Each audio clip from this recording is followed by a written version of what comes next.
Од анализата што ја правевме за тоа кој е најголемиот проблем со кој што се соочува граѓаните на општина Центар, убедливо на прво место беше проблемот со паркирањето. За жал, изминатите 4 години се воведена лоша пракса да се собираат пари од граѓаните, да се наплатува паркингот, но истовремено хаосот со паркирањето во општината се зголемуваше. И се разбира, тоа не е констатација само на оние што живеат во Центар, тоа е констатација на сите што паркираат во општина Центар и се разбира оние кои што не живеат во општината Центар.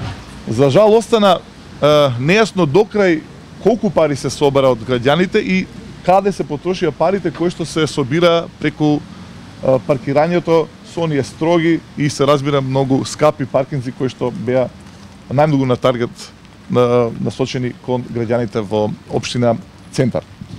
Она што сакам да го најавам е дека уште на првата седница на Советот ќе предложам одлука со која на секој граѓанин на општина Центар ќе му се овозможи бесплатен паркинг на сите паркиралишта во општината без разлика на местото на живење. Значи секој граѓанин на Центар ќе може бесплатно да паркира каде сака во општина Центар. Истовремено се разбира ќе обезбедиме и проширување и реконструкција на постоечките паркинзи за да може да се задоволат потребите на оние кои што живеат во Центар, но се разбира и оние кои што доаѓаат во посета кај нас.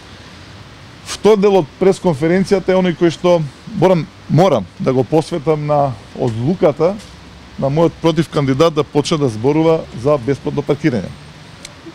Тука пред мене се и мојата изборна програма и неговата изборна програма. Во неговата изборна програма воопшто не пишува никаде за концептот бесплатно паркирање. Во мојата изборна програма, истовремено ги објавивме, нели, го пишува токму овој концепт. Мислам дека навистина е несериозно и тоа помеѓу првиот и вториот круг да имаме препишување на изборна програма.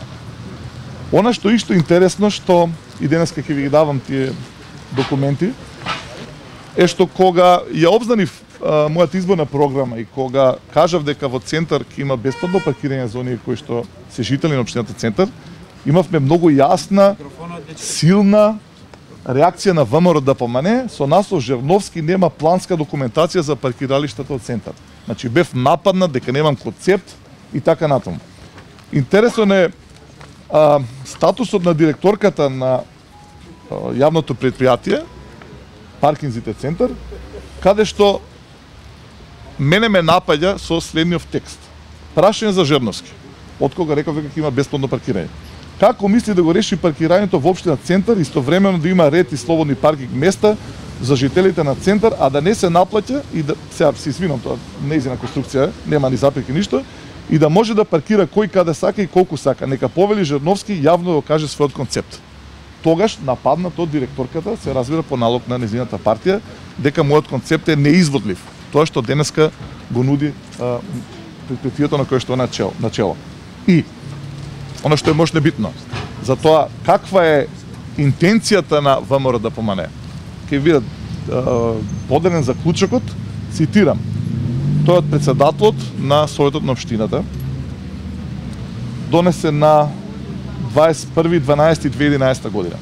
Се задолжува градоначалникот на општина Центар во соработка со директорот на јавното предпријатие за јавни паркиралишта паркинзи на општина Центар да ја разгледа можноста за, внимавајте, припојување на јавното предпријатие за јавни паркиралишта паркинзи на општина Центар Скопје со јавното предпријатие Градски паркинг Скопје на градот Скопје. Дали има некои прашања?